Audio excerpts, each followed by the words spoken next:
Shalom, giving all praise, honor, glory to Yahweh Bashem, Yahweh Shah, Bahashem, Rachak, Wadash. Double honors to the apostles, elders of Great Millstone. Peace and blessings to the elect. This is Daniel's chapter 7. Breakdown Daniel's chapter 7. Let's just get into it. In the first year of Belshazzar, king of Babylon, Daniel had a dream and visions of his head upon his bed. And then he wrote the dream and told us some of the matters, right? And Belshazzar wasn't actually the king, he was the co-king or co-regent, because his father Nabonidus left to go to Haran to build. He wanted to set up the moon god Sin as the deity for Babylon. So that's why it says Belshazzar the king, but Belshazzar wasn't actually the king. He was just the co-regent left in charge of Babylon while his father Nabonidus left. Daniel spake and said, I saw in my vision by night, and behold, the four winds of heaven strove upon the great sea. Right, four winds, north, south, east, and west. And the great sea is that great sea is the Mediterranean Sea. And four great beasts came up from the sea, diverse from one another, right? And those four beasts are four kings. And the scripture will break it down to you, but let's just get into it. Continue into it. Verse 4, the first was like a lion and had eagle's wings. I beheld till the wings thereof were plucked, and it was lifted up from the earth and made stand upon the feet as a man, and a man's heart was given unto it. Right. And that first part where it says the first was like a lion, that's the Assyrian Empire that went down by the Babylonians. Because when you look up Assyrian pictures, or like you look up their statues, like you have in the picture right now, it has a lion with wings. And sometimes they would even go a little farther and have the king, whoever the king was, the king's head would be there where the lion's face is supposed to be. Right, so that represents the Assyrians or the Neo-Assyrian Empire that went down. But they was taken down because it says, I beheld till the wings thereof were plucked. That's when they was taken down by Cyaxares, the Median king, and Nabopolassar. They worked together to take down the Assyrians, and that's what biblical scholars call the fall of Nineveh 612. That's what biblical scholars call it. So that's the wings thereof being plucked. They were plucked when they was taken down by Cyaxares, the Median king, and Nabopolassar. And it was lifted up from the earth and made stand upon the feet as a man, and a man's heart was given unto it, right? And that's when Nebuchadnezzar the second was ruling Babylon, or the Neo-Babylonian Empire. Because when you go into that word heart in the Hebrew, it's lab, which means your mind. So Slaki, made stand upon the feet as a man, and a man's heart was given unto it, right? The kingdom was given to the mind of Nebuchadnezzar to do what he willed, right? And Nebuchadnezzar the second represents that, just like it says in Daniel chapter 2, when Daniel told him, thou art this head of gold, right? He represents, that man's heart represents Nebuchadnezzar the second, which he represents the Neo-Babylonian Empire. Verse 5, and behold, another beast, second like to a bear, and it raised itself up on one side, and it had three ribs in the mouth of it, between the teeth of it. And they said thus unto it, arise and devour much flesh, right? Now, this is going into the Medo-Persian Empire, because when it says it raised itself up on one side, that's going into how the Persians came up into power last, just like in Daniel chapter 8, where it talks about the ram having two horns and the one horn was higher. Right, well, that's the Persians. And just going into the backstory about that, the four Persian kings, because not the four Persian kings, the four Median kings, because Media actually ruled around the same time as the Babylonians. It was just the Babylonians was the main piece on the chessboard, so to speak. But the Medians was ruling. The four Median kings was Dioses, Phraortes, Cyaxares, and that helped Nabopolassar take down the Assyrians. And then the last one was Astyages. And the story with Astyages was that he was going to have a grandson that was going to take over the whole world, because he had a dream that his daughter Mandane was going to have a son that was going to take over the whole world. And what he did to get rid of him was he gave his daughter Mandane over to a Persian prince named Cambyses I, because he didn't think of the Persians as anything. So he gave his daughter over there thinking that, okay, since he's a Persian, nothing's going to happen. He looked down upon them anyways. But then he had a second dream where it was more intense, And the dream was like, look, this kid's really gonna be something great. And he even had, I think it was a magi that had told him like, look, you gotta get rid of this kid. So then he sent his general Harpagus to go kill the kid. But Harpagus was fearful because the kid was of royal blood. Because like I said, Cambyses the first, he was a prince. He was king in Anshan. So Harpagus didn't kill the kid, but he switched the kid around with a stillborn child, and he presented the stillborn child to Styges. So after that, but eventually, Astyages found out that Harpagus, his general, didn't do what he told him to do. But eventually was like, screw it, I'm gonna let the kid live. But he punished his general Harpagus, and he gave him the abominable supper. He fed him his own kid. He killed his child. He killed Harpagus' child and fed him his own kid. And Harpagus always remembered that. And eventually, Harpagus worked with Cyrus, or joined Cyrus' side to take down Astyages. And I believe Cyrus came into power in is either 550 or 551 BCE. So that is Cyrus represents the bear raising itself up. That is the beginning of the Persians coming into power in the Medo-Persian Empire, or sometimes also called the Achaemenid Empire. And it had three ribs in the mouth of it. The three ribs in the mouth of it represent the three empires or the three kingdoms that they took down. And the first one that they took down was Lydia. Cyrus took down Croesus, the king of Lydia, in 540 something. Now, biblical scholars, when they look it up, they're not sure what time period it was, but they know that it was 540 something that Cyrus took down Croesus, king of Lydia. So that was the first rib that they took down. The second one is Babylon in 539 BCE, and you read about that in Daniel chapter 5. And then the last one was Egypt, but Cyrus didn't take down Egypt. It was his son Cambyses II that took down Psammetichus III, king of Egypt. So those are the three ribs: Lydia, Babylon, and Egypt. And they said thus unto it, arise and devour much flesh. After this I beheld, and lo, another like to a leopard, which had upon the back of it 4 wings of a fowl. The beast also had 4 heads, and dominion was given unto it, right? And this is going into Alexander. When you check out secular history, this is how it actually goes, because you had the Assyrian Empire, then after you had the Babylonians, and then after the Babylonians you had the Medo-Persians, and then you had the Greeks. So this is a timeline of the rulerships of the world.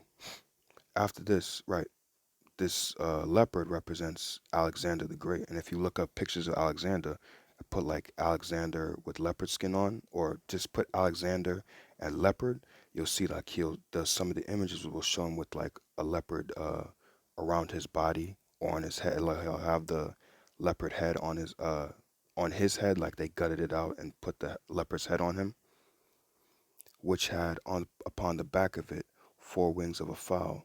The beast also had 4 heads, and dominion was given unto it. And that's going into his 4 generals that ruled. Because Alexander did have kids, but when you read in the Apocrypha, the rulership went to his 4 generals. And he had more than 4 generals, but the main people that was ruled after him was Ptolemy, Cassander, Seleucus, Antigonus, and Lysimachus. And I believe in the history, Antigonus was actually ruling first, but eventually he got killed off and taken down, and then that's how you have Seleucus. So that's what the beast also had 4 heads, and dominion was given unto it. Dominion was given to his 4 generals, not to his children. Verse 7: After this I saw in the night visions, and behold, a fourth beast, dreadful and terrible, and strong exceedingly, and it had great iron teeth. It devoured and brake in pieces, and stamped the residue with the feet of it, and it was diverse from all the beasts that were before it, and it had 10 horns, right? And that's going into the Romans coming into power, because it says, and it was diverse from all the beasts that were before it. How was the Romans more diverse? Because the other kingdoms, they had a monarchy. Basically, the father would rule, and then after the father dies, the son would rule, and things like that, going down the bloodline. But Rome, I almost said America, but didn't Rome didn't rule like that. They want to rule just like how America is ruled today. That's why we say that America is Rome 2.0, which it is. Because just like how they elect presidents today, it's not like like let's take Trump. It's not like Trump's son is going to be the next president. No, it's going to be, well, they're saying it's Joe Biden, but we'll see how this goes down. But right, it's not exactly, like with kings, the bloodline ruling, like with King David and then his son King Solomon ruled. Right, it's not like that. It's just like whoever is the elected officials and things like that. They rule differently from all the other kings before or all the other empires before. They elected presidents instead of just having a certain king and then the bloodline would go down or the rulership would go down the bloodline. Verse 8, I considered the horns, and behold, there came up among them a little horn, before whom there were three of the first horns plucked up by the roots. Right, and that's going into America. When America first uh, was coming into power, so to speak, when America came out of Britain, it was known as the 13 colonies, because America didn't just come out of Britain and just become 50 states automatically. No, it was first the 13 colonies when they came out of Great Britain. So that's why it says among them a little horn. That little horn is when America was in its beginning stages, the 13 colonies, before whom there were the three of the first horns plucked up by the roots, right? Because all these Britain, the Spanish, and the French had a foothold here in America. And when you look up the history, America had to fight for its independence and things like that. So that's the American Revolutionary War, the French American War, and the Spanish American War, when America fought for its independence from this place, from Britain, Spanish, and the French, and eventually made America their own land. Plucked up. So that's the plucking up the first three horns by the roots. And behold, in this horn, in this horn were eyes like the eyes of a man, and a mouth speaking great things, right?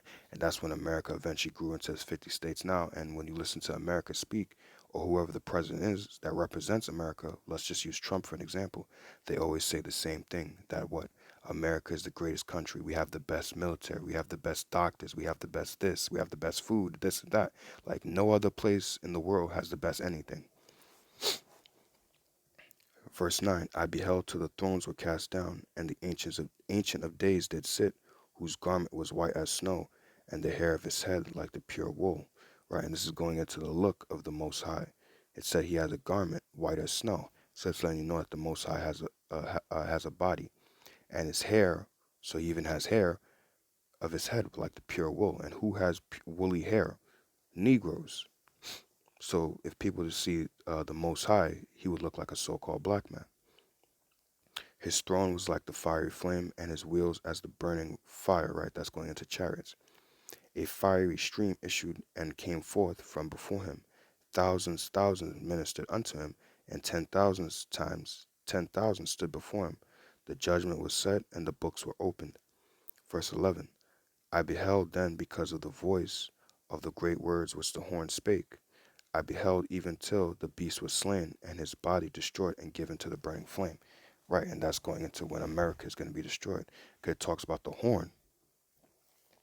Now remember, it said that Rome had 10 horns, but this, remember, it said that in verse 8 that the little horn, so this horn that's talking about is actually talking about America.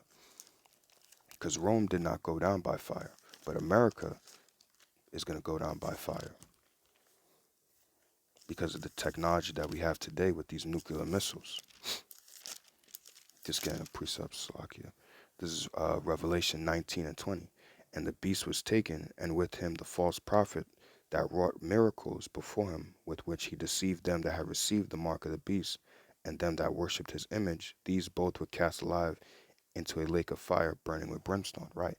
So this kingdom is going to be brought down by fire. Now, all the other kingdoms didn't go down by fire, but this kingdom, America, that's Rome 2.0, is going to go down by fire.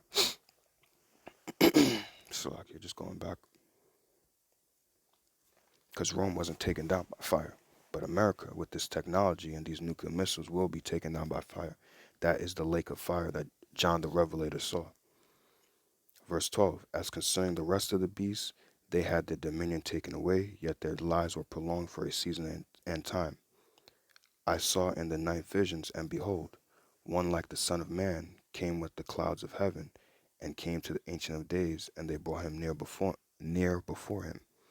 And there was given him dominion and glory and a kingdom, that all people, nations, and languages should serve him. His dominion is an everlasting dominion which shall not pass away, and his kingdom that which shall not be destroyed. Going into Yahushua when he sets up the kingdom, uh, when he sets up his kingdom for the nation of Israel, not the whole world, for the nation of Israel. This is only for the Israelites, beginning with the elect of Israel. Verse 15. I, Daniel, was grieved in my spirit in the midst of my body, and the visions of my head troubled me. I came near unto one of them that stood by, and asked him the truth of all this. So he told me and made me know the interpretation of the things. Right, so now the scripture is going to break down. The angel really is going to break this down to Daniel, but he's also breaking it down to us. Verse 17, these great beasts which are four kings which shall arise out of the earth. Right, because if you're a king, you're also going to have a kingdom. Like I said, the Most High was just likening these kingdoms unto beasts, because that's how the Most High sees these kingdoms. It says, verse 18, but the saints of the Most High shall take the kingdom and possess the kingdom forever, even forever. Right. And who are the saints? Who are the saints? Well, people like to sit there and say that anybody could be a saint, but no, not in the eyes of the Most High. You have to remember, this is the Most High's story. You can't sit there and call yourself a saint or call yourself an Israelite just because you want to be or just because how you feel. So this is the Zondervan's Compact Bible Dictionary. I'm going to the definition of saint.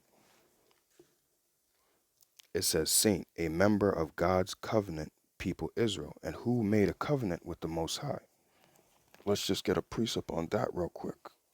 Salakia, bear with me 1 second. Because not anybody can be a saint. Only the Israelites are saints.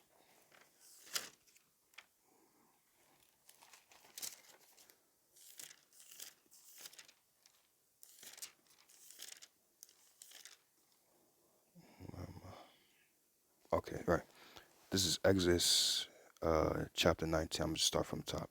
In the 3rd month, when the children of Israel were gone forth out of the land of Egypt, the same day came they into the wilderness of Sinai, for they were departed from. Hold on, is this the precept? Hold on, Salakia. No, I don't think this is it. Salakia.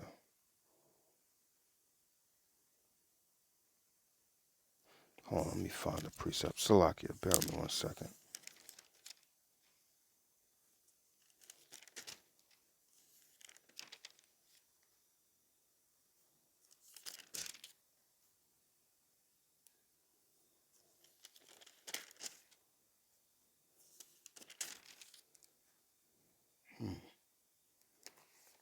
Hold on. My bad. If not, if I can't find it, we'll just move on. But the Israelites are the saints. Salak, let me see if I can find this precept.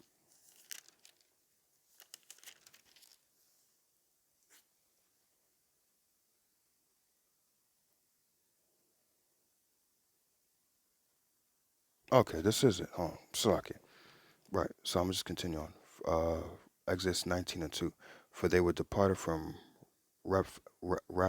Raphaidim, and they were come into the desert of Sinai, and had pitched in the wilderness, and there Israel camped before the mount. And Moses went up to the Most High, and the Lord called unto him out of the mountain, saying, thus shalt thou say to the house of Jacob, and tell the children of Israel, ye have seen what I did unto the Egyptians, and how I bare you on eagle's wings, and brought you unto myself. Now therefore, if ye will obey my voice indeed, and keep my covenant, then ye shall be a particular treasure unto me above all people, for all the earth is mine. And ye shall be unto me a kingdom of priests, and holy nation. These are the words which thou shalt speak unto the children of Israel. And Moses came and called for the elders of the people, and laid before their faces all the words which the Lord commanded him. And all the people answered together and said, all that the Lord hath spoken will we do. And Moses returned the words of the Lord, and Moses returned the words of the people unto the Lord. So that was us making a covenant with the Heavenly Father. That didn't happen with the whole world. This book is not for everybody. This book really is a heritage for us Israelites. It's not, you don't give your heritage to just anybody.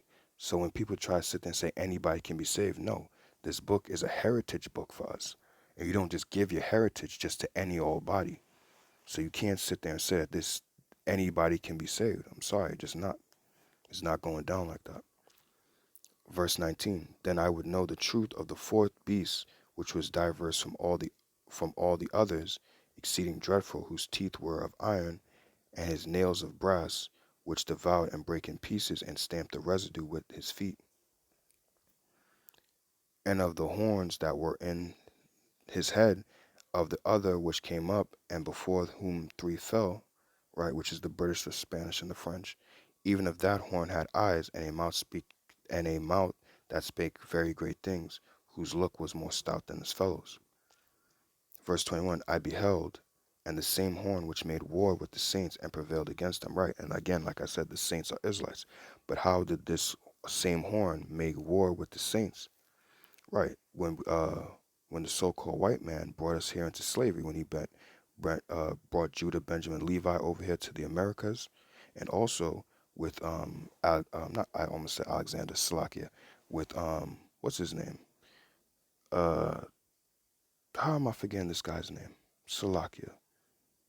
I just don't care about these Edomites, but I need to remember his name. Damn.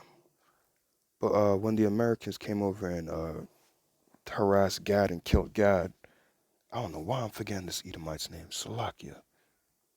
Damn. I don't know why. I always call him Alexander for some strange reason. I don't know why. Maybe he's the reincarnation of Alexander. But when they came over here and killed Gad, the Native American Indians, that's how they made war and prevailed against the Saints. I'll probably remember his name later. Salakia. I don't know why I always think of him as Alexander.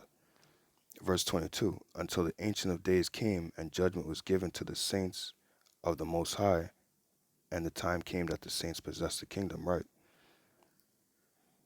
Thus he said, the fourth beast shall be the fourth kingdom upon the earth, which shall be diverse from all kingdoms, and shall devour the whole world, whole earth. Right.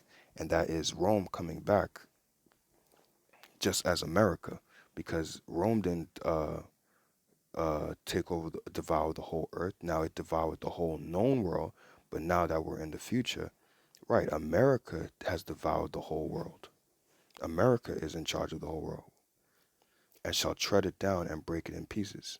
And the 10 horns out of this kingdom are 10 kings that shall arise, and another shall rise after them, and he shall be diverse from the first, and shall subdue 3 kings. Right, going into again when America took down the Spanish, the French, the British. And he shall speak great words against the Most High, and shall wear out the saints of the Most High, and think to change times and laws, and they shall be given into his hand until a time and times and dividing of times. Right, and he shall speak great words. And how does he speak great words against the Most High? By saying things like it's homosexuality is okay, and changing the laws and things like that. Right, and will be given into his hand until a time and times and dividing of times. Right, but the judgment shall sit, and they shall take away his dominion, to consume and to destroy it unto the end. And the kingdom and dominion and the greatness of the kingdom under the whole heaven shall be given to the people of the saints of the Most High, which are Israelites, whose kingdom is an everlasting kingdom, and all dominions shall serve and obey him. Hitherto is the end of the matter. As for me, Daniel, my cogitations much troubled me, and my countenance changed in me, but I kept the matter in my heart. Right, because Daniel didn't understand the vision at the time, because he didn't understand that was a future. These were future prophecies that was going to happen. Because Daniel lived through the Babylonian Empire and a little bit of the Medo-Persian Empire. But him seeing the Greek Empire and the Romans, and then even after that, he doesn't understand all that, because it wasn't, he was given this bit to understand. So I pray that this was edifying. This was a breakdown of Daniel chapter 7. Damn, why can I not remember that guy's name? But I pray that this was Slakia. I pray that this was edifying. Again, giving all praise, honor, and glory to Yahweh, Ba'ashem, Yahweh Shah, Ba'ashem, Rachak Wadash, Shalom.